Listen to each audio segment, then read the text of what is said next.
Once you get that ball rolling and once you build that momentum, it's very hard to stop, and you realize that now you've got past this hardest part. Welcome to the Remastery Show with me, Sam Williams. Society is unhappy, unhealthy, and unfulfilled.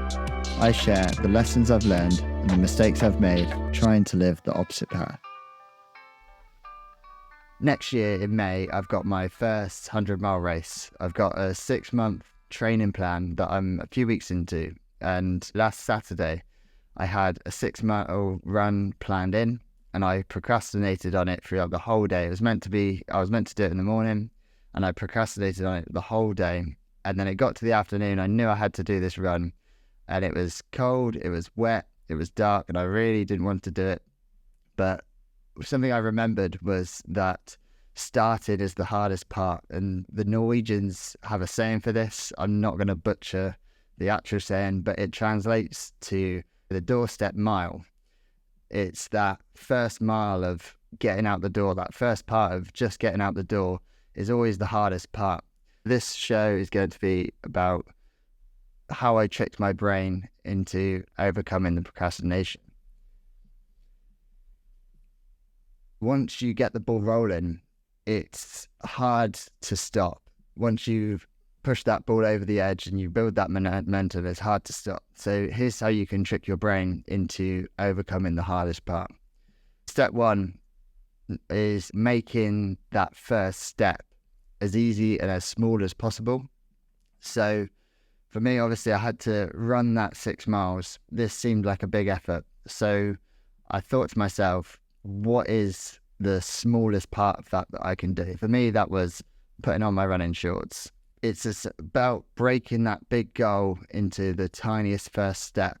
That seems stupid not to do it. So the step that you break it down into, it should be so easy it seems stupid not to do. So like I said, putting on my shorts, that's effortless.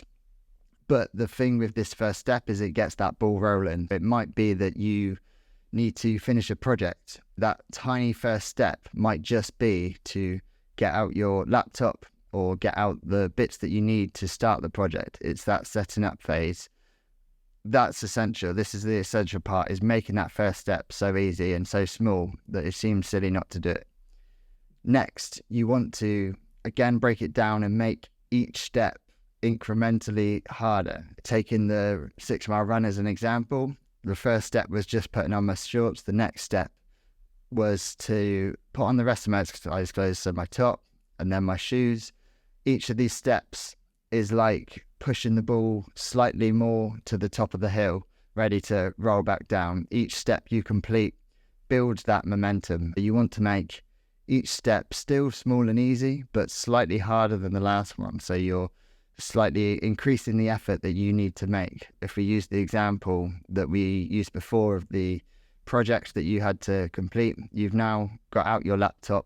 It might be a case of opening the laptop, turning it on, opening the program, and potentially writing the first sentence.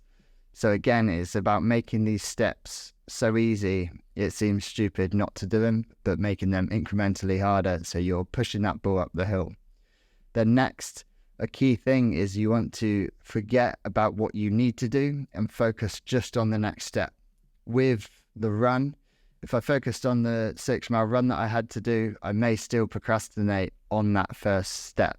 If I'm thinking about, I got to go out for this run in the cold and the wet, I'll still procrastinate on the first step, no matter how easy it is. You need to forget about the task that you need to do and just focus on the next tiny step that you need to take.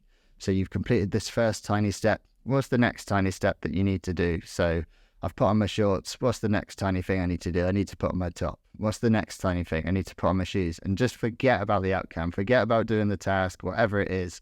Just concentrate on, again, like I said, pushing that ball up the hill gradually and gradually.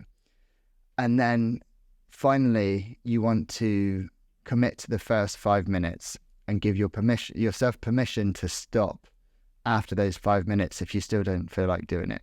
So with the run, I commit to just going out and doing 5 minutes. If I don't feel like it after those 5 minutes, absolutely fine. I can come back, I can stop.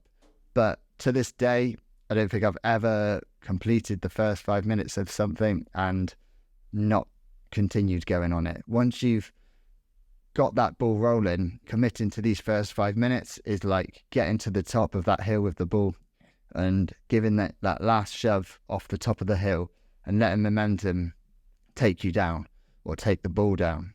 With the project that you had to do, you start typing for 5 minutes and you'll realize once you get that ball rolling and once you build that momentum, it's very hard to stop. And you realize that now you've got past this hardest part. That's all you need to do, and you can kind of build on that momentum and you can keep going. So that's a short one for today, how I trick my brain into overcoming procrastination. The idea is that you make that first step as small and easy as possible. You make each step then incrementally harder, but making sure that they are still easy enough that you can do them without effort. And then you forget about what you need to do, that big goal. You focus on just that next tiny step, and then finally you commit to that first 5 minutes. Once I was on that run, I realized I enjoyed it, it was fine, and I had fun. That's all from me today. Thanks for watching, and I'll see you next time.